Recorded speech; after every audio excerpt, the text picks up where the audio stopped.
hello people, good morning, good afternoon, good evening, depends of the area where una dey see my video from. I greet everybody according to una time.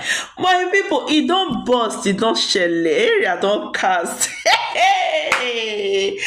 After Naira Marley come out, Naira Marley come sing this song for Wunmi, that is Mohbad wife. Hey, DNA is needed. My people, I go play that music, make una lis ten.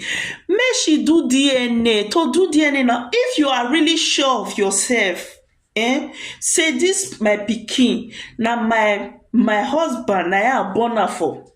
You go do DNA. You don't have any right to say you no go do DNA. Wetin dey make Wunmi dey fear to do DNA, my people?